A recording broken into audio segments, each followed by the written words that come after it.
ক্রমবর্ধমান সামরিক উত্তেজনার মধ্য দিয়েও নিয়মিত মিসাইল পরীক্ষা চালিয়ে যাবে এমন ঘোষণা দিল নর্থ কোরিয়া। যুক্তরাষ্ট্রের সাথে বাকবিতণ্ডা উত্তেজনার মধ্য দিয়ে আন্তর্জাতিক বাধা উপেক্ষা করে মিসাইল পরীক্ষার ঘোষণা দিল নর্থ কোরিয়া। তারা সাপ্তাহিক, মাসিক ও বাৎসরিকভাবে মিসাইল পরীক্ষা চালাবে বলে দেশটির পররাষ্ট্রমন্ত্রী হান সং রয়াল বিবিসিকে জানিয়েছেন। তিনি আরও সতর্ক করেন, যুক্তরাষ্ট্র যদি সামরিকভাবে উদ্যত আচরণ করে তবে তা সবাইকে যুদ্ধের মধ্যে ফেলে দিবে। এর আগে যুক্তরাষ্ট্রের ভাইস প্রেসিডেন্ট মাইক পেন্স বলেন, নর্থ কোরিয়ার বিষয়ে যুক্তরাষ্ট্র কৌশলগত ধৈর্যের শেষ হয়ে গিয়েছে। উভয় পক্ষের উত্তপ্ত বাক্য বিনিময়ে এই অঞ্চলে উত্তেজনা বাড়িয়ে দিচ্ছে। নর্থ কোরিয়ার একটি মিসাইল পরীক্ষা ব্যর্থ হওয়ার পর রোববার মাইক পেন্স সাউথ কোরিয়া সফরে যান। সাউথ কোরিয়ায় ভারপ্রাপ্ত প্রেসিডেন্টের সঙ্গে কথা বলার পর তিনি জানান, সম্প্রতি সিরিয়া, আফগানিস্তানের বিষয়ে প্রেসিডেন্ট ডোনাল্ড ট্রাম্পের ক্ষমতা বিশ্ববাসী দেখেছে। ডোনাল্ড ট্রাম্পের বা এই অঞ্চলের মার্কিন সৈন্যদের ক্ষমতা পরীক্ষা না করলেই নর্থ কোরিয়া ভালো করবে। তিনি এ সময় সাউথ কোরিয়ার প্রতি যুক্তরাষ্ট্রের শতভাগ সমর্থনের কথাও জানান।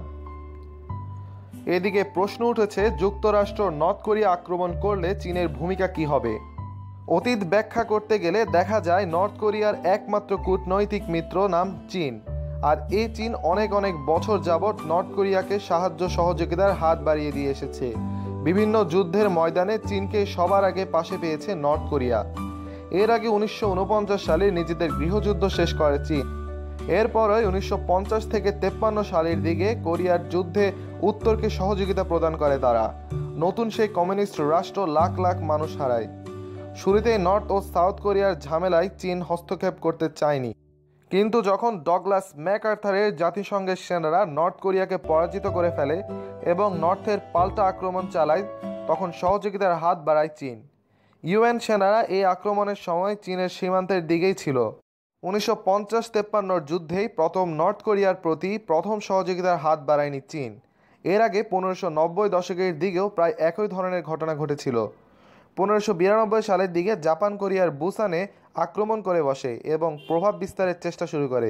সেই সময় চীন কোরিয়াকে রক্ষা করে আক্রমণকারীদের পেছনে সরায় এবং পিয়ংইয়ংকে মুক্ত করে।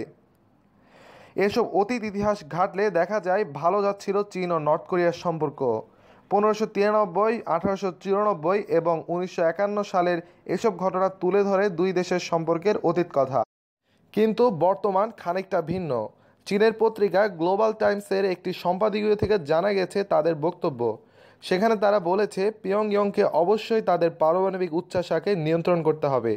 তা না হলে নর্থ কোরিয়ায় চীনের তেল পাঠানো নিয়ন্ত্রণ করা হবে। নর্থ কোরিয়ার প্রতি চীনের এই ধরনের হুমকি এই প্রথম। এর আগে প্রায় এক দশক চীন তাদের মিত্র নর্থ কোরিয়ার সঙ্গে চীনের তেলের চালানের ব্যাপারে কাউকে বক্তব্য দিতে দেয়নি। এসব নতুন করে ভাবাচ্ছে আন্তর্জাতিক সম্পর্কে বিশ্লেষকদের। ক্রমবর্ধমান